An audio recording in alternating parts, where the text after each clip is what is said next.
రెండవ పేతురు గ్రంథం 3వ అధ్యాయం దాని 9వ వచనం మనం చదివినట్లయితే, కొందరు ఆలస్యమని ఎంచుకొననట్లు ప్రభు తన వాగ్దానమును గూర్చి ఆలస్యం చెయ్యువాడు కాడు గాని, ఎవడునూ నశింపవలనని ఇచ్చయింపక అందరూ మారు మనసు పొందవలనని కోరుచు మీ ఎడల దీర్ఘశాంతము గలవాడై ఉన్నాడు. దేవునికి స్తోత్రం. సర్వమానవాళిని రక్షించడానికి ఆ సర్వోన్నతుడైన దేవుడు దీర్ఘశాంతము గలవాడై కనిపెట్టుచున్నాడు. మనిషికి జ్ఞానం పెరిగే కొలది మూర్ఖత్వం పెరిగింది, జ్ఞానం పెరిగే కొలది స్వార్థం పెరిగింది, జ్ఞానం పెరిగే కొలది అహంభావం పెరిగింది. మనిషి దేవునికి విరోధంగా జీవించుచున్న ఒక తరంలో మనం ఉన్నాం. అసలు దేవుడే లేడు అని చెప్పడానికి సాహసిస్తున్న బుద్ధిహీనులు చాలామంది మన సమాజంలో ఉన్నారు. దేవుడెక్కడ ఉన్నాడండి అని అంటారు. నా చేతిలో ఉన్న ఈ యొక్క చిన్న మైక్రోఫోన్ తయారు చేయడానికే ఒక కంపెనీ అవసరం. షూర్ అనేటువంటి ఒక అమెరికన్ కంపెనీ ఈ మైక్రోఫోన్ తయారు చేశారు. ఈ మైక్రోఫోన్ నుంచి తీగలు లేకుండా, వైర్ లేకుండా ఈ స్వరం మిక్సర్లో చేరి, మిక్సర్ నుంచి ఆంప్లిఫైయర్ ద్వారా ఈ స్పీకర్లకు వచ్చి మీరందరూ వినదగినట్లు ఇది సుందరముగా తయారు చేసిన ఒక కంపెనీ ఉంది. దానికి ఓ పేరుంది, దానికి ఓ ఉద్దేశం ఉంది, ఓ ప్రణాళిక ఉంది. వారు తయారు చేశారు, మనం కొంటున్నాం, మనం వాడుకుంటున్నాం. మన చేతిలో ఉన్న ఈ ఫోన్ రాత్రి నిద్రపోయి లేచినప్పుడు మంచం కింద దొరికింది అని చెప్తే, వద్దండి, అంత పెద్ద తమాషా వద్దు అని మీరు అంటారు. ఎందుకంటే దానికి ఓ పేరుంది, దానికి ఓ మ్యానుఫ్యాక్చరర్ ఉన్నాడు, దాన్ని వర్క్ చేయడానికి ఉన్న ఒక టెక్నిక్స్ అందులో పెట్టారు. ఇవన్నీ ఏదో సంకల్పితమైన కార్యాలు కాదు. ఈ కార్యములన్నీ జరగడానికి ఒక మ్యానుఫ్యాక్చరర్ దాని వెనకాల ఉండాలి. అంటే ఇన్ని సంవత్సరాలుగా భూమిని ఆకాశమును సంరక్షిస్తూ ఇందులో తిరుగుతున్న మానవాళికి వర్షాన్ని దాని కాలంలో ఇచ్చి, ఎండను దాని కాలంలో ఇచ్చి, వేసవి కాలమని, వర్షకాలమని, శీతాకాలమని ఈ ప్రపంచాన్ని లేక ఈ యొక్క సృష్టి యావత్తును సంరక్షిస్తున్న ఒక అద్భుతమైన శక్తి లేదా? ఉన్నాడు. బుద్ధిహీనులైన మనం ఏమంటున్నామంటే దేవుడు లేడు. డాక్టర్ బిల్లీ గ్రహాం అనేక సంవత్సరాల క్రితం కుండను సృష్టించిన, తయారు చేసిన కుమ్మరిని నీవు కుండలో చేయి పెట్టి వెతుకుచున్నావా అని ఒక ప్రశ్న అడిగాడు. అవును కదా, కుండ కంటే కుమ్మరి గొప్పవాడే. కుమ్మరి గొప్పవాడు. ఆయన తన సొంత చేతులారా సమస్తమును సృష్టించాడు. ఆయన ఆ బ్యూటిఫుల్ ఆ పాత్ర, ఆ కుండ తయారు చేసి దాన్ని బజార్లో పెట్టినప్పుడు మనం కొనగలిగాం. ఆ కుమ్మరిని వెతికిన వాడు కుండ లోపల చేయి పెట్టి వెతికినట్టే భూమి ఆకాశములను సృష్టించిన దేవుణ్ణి భూమి లోపల వెతుకుచున్నావు అని ఆయన అలనాడు ప్రసంగించాడు. ప్రపంచ ప్రఖ్యాతిగాంచిన సువార్తికులుగా పేరు పొందడానికి కారణం ఈ పోయిన తరములో దేవుని ప్రతినిధిగా దేవుడు అతని వాడుకున్నాడు. హల్లెలూయా. నేను మీకు తెలియపరచుచున్నాను, మన దేవుడు ఆయన సమస్తము ఉద్దేశపూర్వకంగా చేశాడు. మానవాళికి రక్షణ పొందడానికి ఉన్న ఆపర్చునిటీ దేవుడు ఇస్తున్నాడు. 120 సంవత్సరాలు వర్షం పడుతుందండి, మీరు మారు మనసు పొందండి, దేవుని ఉగ్రత నుంచి తప్పించుకోండి అని చెప్తే ప్రజలు వినలే. కనీసం ఆ రోజు తనకు సన్నిహితులుగా ఉన్నటువంటి వారికి 2 చేతులు జోడించి దండం పెడతా, వచ్చి లోపల ప్రవేశించండి, దేవుడు చెప్పినది అక్షరాలా నెరవేరుతుంది ప్రియులారా అని చెప్పినప్పుడు వారు కూడా ఎగతాళి చేశారు. ఇక లాభం లేదని తన కుటుంబాన్ని మాత్రం లోపల ప్రవేశపెట్టిన నోవాహు కాలం వలె మనిషి కుమారుని రాకడ యందు సంభవించును అని బైబిల్ చెప్పారు. నోవాహు కాలంలో ఏం జరిగిందో మనిషి కుమారుని రాకడ సమయంలో అదే జరగబోచున్నది. గనక ఇది మారు మనస్సు కొరకు దేవుడు అనుమతించినటువంటి కాలం. ఈ కాలంలో ప్రతి మనుష్యుడు కూడా మారు మనసు పొందాలని దేవుడు సహనముతో ఎదురు చూస్తున్నారు. దేవునికి స్తోత్రం. దేవుని సహనానికి కారణం ఏంటి అని మనం పరిశీలించినట్లయితే 1 కొరింథీ పత్రిక 13వ అధ్యాయం దాని 4వ వచనంలో మనం చూడవచ్చు. అక్కడ అద్భుతమైన ఈ మాట మనం చూస్తున్నాం. ప్రేమ దీర్ఘకాలము సహించును, దయ చూపించును, ప్రేమ మత్సరపడదు, ప్రేమ డంబముగా ప్రవర్తించదు, అది ఉప్పొంగదు, అమర్యాదగా నడవదు, స్వప్రయోజనములను విచారించుకొనదు, త్వరగా కోపపడదు, అపకారమును మనసులో ఉంచుకొనదు, దుర్నీతి విషయమై సంతోషపడక సత్యమందు సంతోషించును. చూచారా ఎందుకు దేవుడు దీర్ఘశాంతం చూపించాడు అంటే, యోహాను సువార్త 3వ అధ్యాయం 16వ వచనం దానికి జవాబిస్తారు. దేవుడు లోకమును ఎంతో ప్రేమించెను, కాగా తన అద్వితీయ కుమారునిగా పుట్టిన వాని యందు విశ్వాసముంచు ప్రతి వాడును నశింపక నిత్య జీవం పొందునట్లు ఆయనను అనుగ్రహించను అని చెబుతున్నారు. గనుక ప్రియులారా, యేసుక్రీస్తు లేక తండ్రి అయిన దేవుడు మన ఎడల చూపిన ప్రేమ నిమిత్తం మానవాళి విషయంలో ఆయన దీర్ఘశాంతం గలవాడై ఉన్నాడు. దేవునికి స్తోత్రం. నా మాట వినుచున్న మిత్రమా, నిన్ను నాశనం చేయకుండా ఉండడానికి కారణం నీ భక్తి కాకపోవచ్చు, నీ మంచితనం కాకపోవచ్చు, నీ ఎడల దేవునికి ఉన్న ప్రేమ అని మర్చిపోవద్దు. నిన్ను గూర్చి దేవునికి కలిగిన దీర్ఘశాంతం నీ పాపములను ఆయన శిక్షించకుండా నిన్ను వదిలిపెడుతున్నాడు. ఇంకా మనసును కఠినపరచుకొని నీవు నాశనం వైపే పరిగెత్తినట్లయితే, అలనాడు ఐగుప్తు నుంచి బయలుదేరిన ఫరోకు, అతని సైనికులకు, అతని అనుచరులకు సంభవించినది బహుశా మనకు సంభవించవచ్చు. ఇది రక్షణా దినము, ఇది సుప్రసిద్ధమైన దేవుని కనికరము కలిగిన దినము. ఈ దినమందు దేవుని సన్నిధిలో నీవు మొరపెట్టిన ఎడల, నీ పాపం ఎంత ఎరుపైనటువంటిదైనా, మీ దోషములు ఎంత దేవునికి ఆయాసకరమైనటువంటిదైనా, నిన్ను క్షమించి విడిపించి నిన్ను స్వస్థపరచడానికి దేవుడు ఇష్టపడుచున్నాడు. ఆయన మీ జీవితంలో ఖచ్చితంగా అద్భుతం చేస్తాడు. నా మాట వినుచున్న మిత్రమా, దేవుడు నిన్ను ప్రేమిస్తున్నాడు.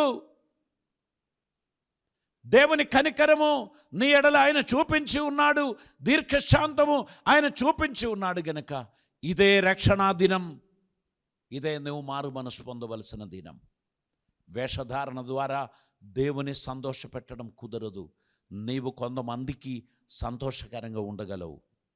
నిన్ను చూచిన కొందరు నువ్వు చాలా డిసిప్లిన్డ్, నువ్వు చాలా అటెంటివ్గా ఉన్నావు, నువ్వు అన్నిటికీ అవైలబుల్గా ఉన్నావు అని వారు సంతోషిస్తారేమో. కానీ నీ దేవుడు నీ అందు సంతోషించాలి అంటే నీ హృదయము ఆయనకు అప్పగించవలసినటువంటి అవసరత ఉంది. నిన్ను గూర్చి లోకమంతా ఎటువంటి సాక్ష్యం ఇచ్చినా, ఎటువంటి అభినందనలు చెప్పినా, నీ హృదయ రహస్యములను ఎరిగిన దేవుడు నిన్ను గూర్చి చెప్పుచున్న మాటలు అది చాలా విలువైనది అని గ్రహించి ఆయన సన్నిధానంలో తలలు వంచి మారు మనసు పొంది మీ జీవితమును సమర్పించినట్లయితే ఆయన వాక్యంలో తెలియపరిచిన ఆశీర్వాదములన్నీ నీకు సమకూర్చబడును అని పరిశుద్ధ వాక్యం జ్ఞాపకం చేస్తున్నారు. ప్రియులారా, మనం ఈ దినములలో దేవుని వాక్యము ఏమి మాట్లాడుచున్నదో దానికి మనం విలువ ఇవ్వవలసినటువంటి అవసరత ఉంది. ఇవన్నీ కురియన్ గారి మాటలు కాదండి. పరలోకపు దేవుడు మానవాళిని ప్రేమించి తన పరిశుద్ధ గ్రంథంలో రాయబడిన మాటలు నేను కేవలం మీకు చదివి వినిపించుచున్నాను. దేవుడు తన హృదయమును తెరిచి తన ప్రజలకు ఆయన దయ చూపాడు అని మనం చూస్తున్నాం. మనం గలతీ పత్రికలోనికి వచ్చినట్లయితే 5వ అధ్యాయం 22వ వచనంలో మనం ఈ మాట చదువుచున్నాం. అయితే ఆత్మఫలమేమనగా ప్రేమ, సంతోషము, సమాధానము, దీర్ఘశాంతము, దయాలత్వము, మంచితనము, విశ్వాసము, సాత్వికము, ఆశానిగ్రహం. ఈ 9 అనుభవాలు కలిగిన ఈ ఫలములో దీర్ఘశాంతం కూడా ఉంది. ఈ దీర్ఘశాంతం మనం కలిగి ఉండాలని దేవుడు తెలియపరుస్తున్నారు. కుటుంబ జీవితంలో ఈ కాలంలో ఉండవలసిన అతి ప్రాముఖ్యమైన ఒక గుణం ఇది, దీర్ఘశాంతం. దీర్ఘశాంతం లేకపోతే ఎప్పుడు పగిలింది, ఎప్పుడు విరిగింది అనేది తెలుసుకోవాలి. మన కుటుంబం ముందుకు సాగడానికి ఏదో కలిసి వచ్చిన అదృష్టం మాత్రం సరిపోదు. దయగలిగిన వారు, సహనం కలిగిన వారు, దీర్ఘశాంతం కలిగిన వారిగా మనమందరము ఉండాల్సినటువంటి అవసరత ఉంది. మనల్ని నిలదీసిన వారిని నిలదీయడానికి మనం పోతే అక్కడ ఘర్షణ జరుగుతుంది. మన గురించి అబద్ధమాడిన వారిని నిలదీద్దామని మనం పోతే అక్కడ గొడవ జరుగుతుంది. అందుకే మనం ఏం చేస్తున్నాం? దేవుని మనస్సును మనం అడాప్ట్ చేయడానికి ప్రయత్నం చేస్తున్నాం. దీర్ఘశాంతం గలవారై ఉండడం బట్టి కాలం వాటిని తెలియపరుస్తారు. నిజము ఎన్నడూ దాగదు, ఎన్నడూ దాచి ఉంచడానికి వీలుండదు. అది ఏనాడైనా బయటికి ఖచ్చితంగా వస్తాయి. కనుక ప్రతి వాటికి మనం స్పందించడానికి ప్రయత్నం చేయకూడదు, కానీ సహనముతో, ఓర్పుతో మనం ముందుకు పోవడానికి ప్రయత్నం చేయవలసినటువంటి అవసరత ఉంది. మన కుటుంబ జీవితంలో, మన ఉద్యోగ విషయంలో, మన బిజినెస్ రంగంలో మనకు సహనము, ఓర్పు ఖచ్చితంగా ఉండాలి. ఒక్కొక్కరు చేసిన పనిని చూస్తే కత్తి తీసుకొని పొడవాలని అనిపిస్తుంది కదా. కానీ మనం ఎందుకు చేయడం లేదంటే చట్టమును భయపడి మాత్రమే కాదు, దేవునికి భయపడుతున్నాం గనుకనే. మనకు విరోధంగా మనసా వాచా తెలియని మాటలు చెప్పిన వాణ్ణి మనం ఎలా క్షమించగలుగుతాం? దేవుడు ఉన్నాడులే, ఆయన చూసుకుంటాడులే అనే నమ్మకంతోనే మనం చేయగలుగుతాం. దీర్ఘశాంతము లేకపోతే, సహనము లేకపోతే తొందరపడి ఎన్నెన్నో పొరపాట్లలో మనం పడిపోయేవారం. దేవుడు తన మహాకృపను బట్టి మనకు సహనం ఇచ్చాడు. దేవుడు తన మహాకృపను బట్టి మనకు ఓపిక ఇచ్చారు. మనం ముందుకు సాగడానికి తగిన మనోధైర్యం ఇచ్చాడు.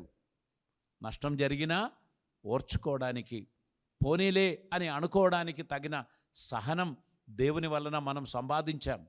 అందు నిమిత్తమై చాలామంది తప్పించుకున్నారు, చలామణి చేస్తున్నారు, అయినా పర్వాలేదు అని మనం అనుకోవడానికి కారణం ఆయన చూపించిన ఈ అద్భుతమైన స్వభావమే దీర్ఘశాంతం. దేవుని దీర్ఘశాంతం మనం అడాప్ట్ చేస్తే ఈ భూమి మీద మనకు దేవుడు పెట్టే పేరు సాత్వికులు. సాత్వికులు భూలోకమును స్వతంత్రించుకుంటారు. తొందరపాటు గలవారు దడాబడా అని చెప్పి సమస్యలలో చిక్కిపోతారు. సాత్వికులు సమస్తమును చూడనట్లు నడవడమును బట్టి న్యాయాధిపతి అయిన దేవుడు న్యాయం తీర్చినప్పుడు వారందరూ ఆశీర్వదింపబడడానికి కారకులవుతారు.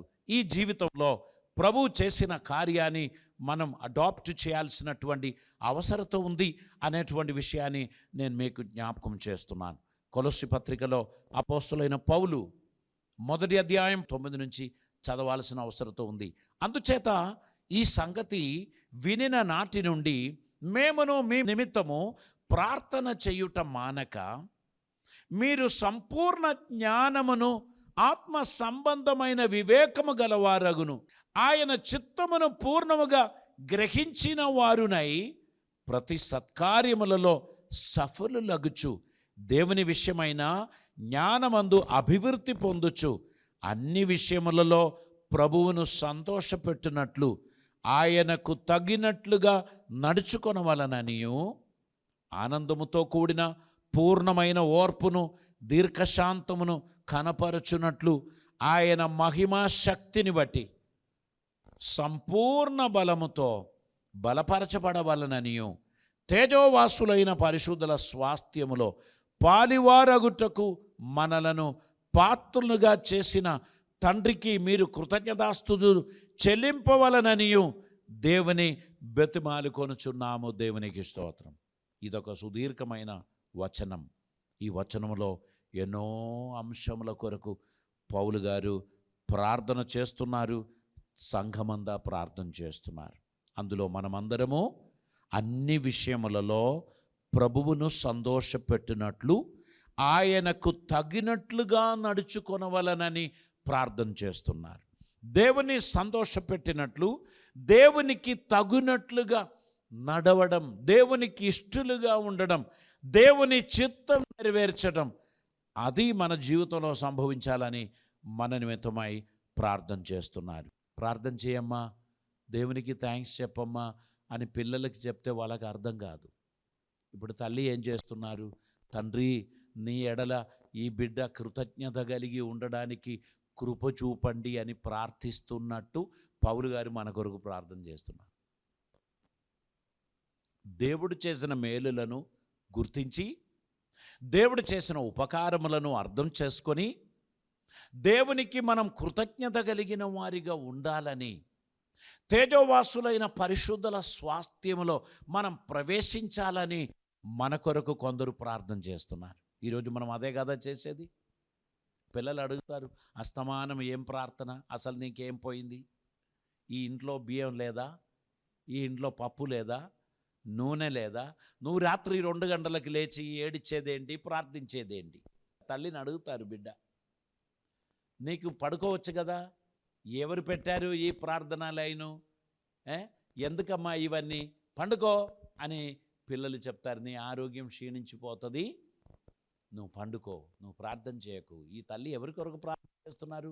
బిడ్డ కొరకు, కొడుకుల కొరకు కాదు, ఎక్కడో దూరంలో ఉన్న మనుషుల కొరకు, ఊరు తెలియని మనుషుల కొరకు, ఏనాడు చూడని మనుషుల కొరకు ప్రార్థన చేస్తున్నారు.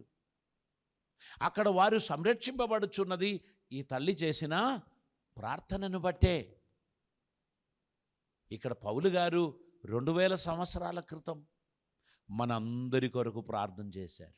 అందుకే పుట్టబోయే బిడ్డల కొరకు ప్రార్థన చేయాలండి. ఇప్పుడు మీకు 2, 3 పిల్లలు, 2 మనవళ్ళే మీకు అనిపిస్తున్నారు. ఇంకా కొన్ని తరాలు పుట్టబోచున్నారు. మీరు వారికి అందరికీ తాతయ్య గారు, నానమ్మ గారు. మీరు ఖచ్చితంగా ఆ తరం కొరకు కూడా ప్రార్థన చేయాలి. ఎందుకంటే ప్రభు చెప్పాడు, నా మాటలు గైకొని దానిని బట్టి జీవించుచున్న వారి తరములను 1000 తరాలు వరకు నేను ఆశీర్వదిస్తానన్నారు. దేవుని తృణీకరించి దేవునికి విరోధంగా జీవించిన వారి తరములను 4 తరాలు వరకు నేను నాశనం చేస్తానన్నాడు. తన మాటలను గైకొని తన చిత్తం నెరవేర్చు బిడ్డలకు 1000 తరాలను ఆశీర్వదిస్తానన్నారు. మనం ఊహించగలమా మన తర్వాత 1000 తరాలు రాబోచున్నదని? ఆ జాగ్రత్త, ఆ భక్తి, ఆ ప్రార్థన మనం కలిగి ఉండాలి. దీర్ఘశాంతం, సహనం తాతయ్య చూపించేది పిల్లలు, వారి పిల్లలు చూడాలి. మా తాతయ్య అలాంటి వారు అని చెప్పినప్పుడు, మా తాతయ్య అంట అట్లుంటేనంట అని కొందరు చెప్తారు. తాతయ్యను చూడని వారు అలా చెప్తారు. ఇవన్నీ కూడా ఆ ఫలానా తాతయ్య పుణ్యము అని అంటారు. అమ్మమ్మ, నానమ్మ, నీ ప్రార్థన వ్యర్థం కాదు, గుర్తుపెట్టుకో. మీరు ఇతరుల కొరకు చేయుచున్న ప్రార్థన ఫలితమే దేవుడు మీ వంశానికి ఇవ్వబోయేది. మీరు బ్లెస్ అవ్వాలంటే మీ జీవితమే మీ పెట్టుబడి. దేవునికి మీరు చూపించుచున్న విధేయతే మీ పెట్టుబడి. మీ ప్రార్థనే మీ పెట్టుబడి. మీరు దేవునికి లోబడడమే మీ పెట్టుబడి. దాని బ్లెస్సింగ్స్ మీ తరాలు అనుభవిస్తారు. దేవునికి స్తోత్రం. అబ్రహాం తెలియక దేవదూతలకు ఆతిథ్యం ఇచ్చారు. 3 సేర్లు పిండి తీసుకొని రొట్టెలు చేసి 3 వ్యక్తులకు ఆయన ఆ ఆతిథ్యం ఇచ్చారు. 3 సేర్ల పిండితో తయారు చేయబడిన రొట్టెలు 3 వ్యక్తులకు ఇచ్చారు. గుర్తుంచుకోండి, ఆ వ్యక్తులు ఎలా ఉండొచ్చు.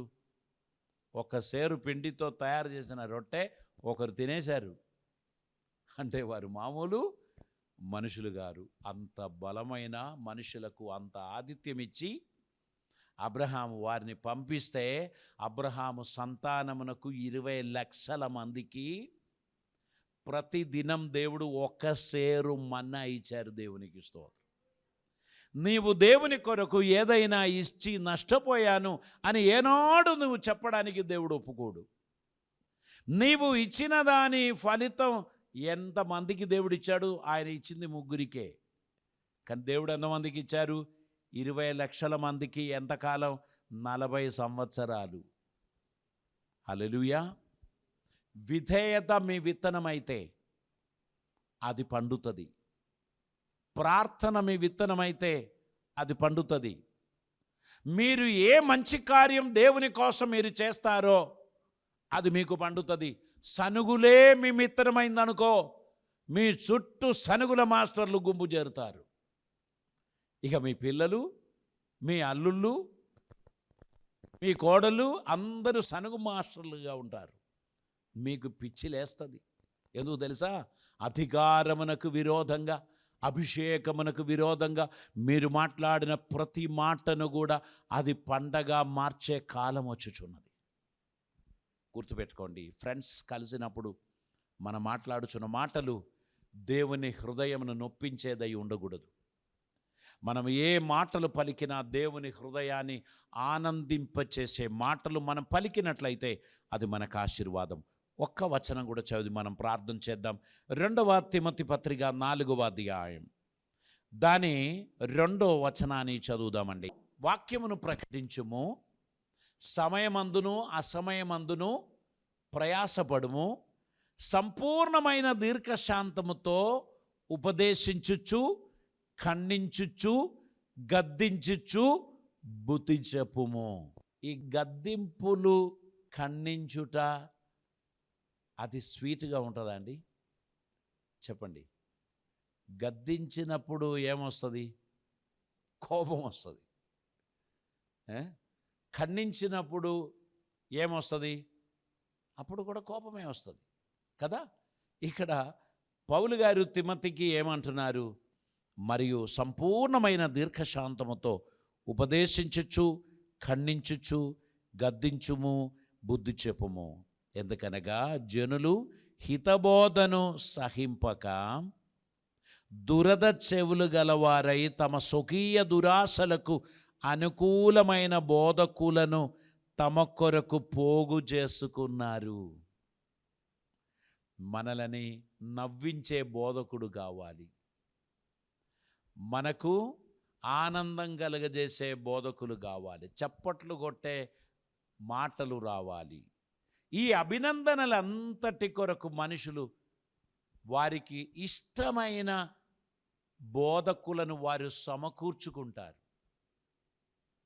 నీవు హితబోధను బోధిస్తే అది వినడానికి మనుషులకు ఇష్టం లేదు. దురద చెవులు గలవారు ఎవరిని ఏమనదు, అంత భలే బేష్, సూపర్, వస్తే చాలు, మీరిక్కడికి వస్తే సరిపోతుంది అని చెప్తే వాళ్ళకు సంతోషమే.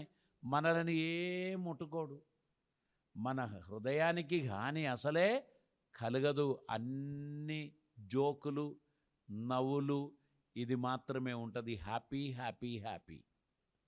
ప్రభువు దాని కొరకు నిజమైన సేవకుని పిలవలేదు అనేటువంటి విషయాన్ని ప్రతి ఒక్కరు గుర్తుపెట్టుకోవాల్సినటువంటి అవసరం ఉంది.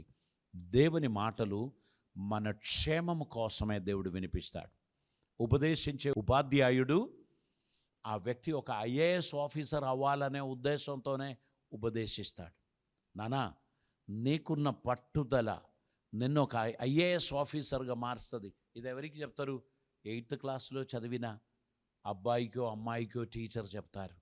నువ్వు ఇలాగనే ముందుకు పోతే ఖచ్చితంగా నీవు ఆ గమ్యం చేరుతావు, ఎందుకంటే నీకు ఆ పట్టు నాకు కనిపిస్తుంది అని చెప్తే ఆ విద్యార్థి ఆ టీచర్ చెప్పిన మాటకు ఇంకెంతో ఇంపార్టెన్స్ ఇస్తారు. ఫంక్షన్కి నేను రాను, ఎక్స్కర్షన్కి నేను పోను, నేను బిజీగా ఉన్నాను, నేను చదువుచున్నాను అని చెప్పి చదివి పరీక్ష పాస్ అయిన వ్యక్తిని అడుగుతారు, ఏం కావాలని అనుకుంటున్నానంటే చెప్తారు, ఐఏఎస్ కావాలి. దీనికి వెనకాల ఉండి ప్రోత్సహించిన వ్యక్తి పాత్ర చాలా గొప్పది. కొంతమంది టీచర్స్ గద్దించారని, ఓ చిన్న దెబ్బ ఇచ్చారని పేరెంట్స్ స్కూల్కి వెళ్తారు గొడవ చేయడానికి. పిల్లలందరి ముందు టీచర్తో గొడవ పడతారు. టీచర్ ఏమనుకుంటారు? సరేలే, ఇప్పటి నుంచి మీ వానికి ఏమీ ఇబ్బంది పెట్టమండి అని చెప్తారు. ఏం చేస్తారు? పొజిషన్ మారుస్తారు. Go to the back bench, వెనకాల కూర్చో, నిన్నేం అడగము. ఆ వ్యక్తిని నిర్లక్ష్యం చేస్తారు. ప్రశ్నలు అడగరు, రిపోర్ట్లు అడగరు, హోంవర్కులు చేయమన్నారు అనరు, కొట్టరు, శిక్షించరు. అక్కడ ఒక ఉప్పు బస్తా కూర్చున్నట్టు ఆ వ్యక్తి ఉంటారు. టీచర్ పట్టించుకోరు. చదువులో దినదినం దిగజారిపోయి ఆ వ్యక్తి అపజయాన్ని రుచి చూస్తారు. నష్టం ఎవరికి జరిగిందండి? ఆ విద్యార్థికి జరిగింది, వారి పేరెంట్స్కి జరిగింది. అందుకే ఉపాధ్యాయులు దయగలిగిన వారిగా ఉండాలి. బైబిల్ చెప్పుచున్న మాట ఏంటంటే, దీర్ఘశాంతము గల వారిగా ఉండి తప్పుదిద్దండి, ఖండించండి, శిక్షించండి. కోపముతోనో రౌద్రముతోనో ఎవరిని శిక్షించడానికి ప్రయత్నం చేయకూడదు అని చెప్తున్నారు. మనం ఈ జీవితంలో దేవుని నుండి నేర్చుకున్న ఈ శ్రేష్టమైన భావాన్ని మనం అడాప్ట్ చేసుకుంటూ లోకములో దేవునికి ప్రియమైన బిడ్డలుగా ఉండి అనేకులను తప్పుదిద్దడానికి, సత్య మార్గములో నడిపించడానికి ఉన్న ప్రయత్నమును మనం కొనసాగిద్దాం. యేసయ్య రాకడ చాలా సమీపమైన ఈ కాలంలో విడవబడిన గుంపులో మనం ఉండకుండా రక్షింపబడిన గుంపులో ఉండడానికి మన జీవితాన్ని సమర్పిద్దాం. తల్లు వంచుదాం, మనం ప్రార్థన చేద్దాం. పరిశుద్ధుడైన తండ్రి, కృపామేడువైన దేవా, నీకు వందనాలు. నీ దీర్ఘశాంతమును గురించి మేము ఈరోజు ధ్యానించాం కనుక తండ్రి, ఈ దినమందు మేము ధ్యానించిన ఈ అంశం వినిన ప్రతి ఒక్కరి హృదయాన్ని మీరు తాకి ఉన్నారని నమ్ముచున్నాం. ఆ హృదయంలో అది పదులపరచబడి అది ఫలభరితమైనదై వారి జీవితం మార్పు చెందినదై నీకు ప్రయోజనకరమైన బిడ్డలుగా వారు జీవించే ధన్యత వారికి దయచేయమని ప్రార్థిస్తున్నాం. దురద చెవులు గల వారై నీ వాక్యమును నిర్లక్ష్యం చేస్తున్నటువంటి వారిని గురించి ఏమీ చెప్పడానికి లేదు ప్రభువా. వారిని కూడా కరుణించమని, దయచూపుమని, వారు కూడా మారు మనస్సులోనికి రావడానికి తగినట్లు నీ దీర్ఘశాంతము వారి ఎడల కూడా చూపెట్టుమని ప్రార్థిస్తున్నాం. కృపలతో నింపుమని, మాలో ఒక్కరు కూడా నశించిపోకుండా నీ నిత్య జీవానికి వారసులుగా పాత్రలుగా ఉండుటకై నీ కృప మాకు అనుగ్రహించమని, మమ్మల్ని కరుణించమని, కృప చూపమని, వీడియో ద్వారా చూచిన వారిని ఆశీర్వదించమని ప్రార్థిస్తున్నాం. ప్రతి ఒక్కరిని దీవించి అద్భుతములు జరిగించి నువ్వు మహిమ పొందుమని యేసు నామమున అడుగుచున్నాం పరమ తండ్రి. ఆమేన్.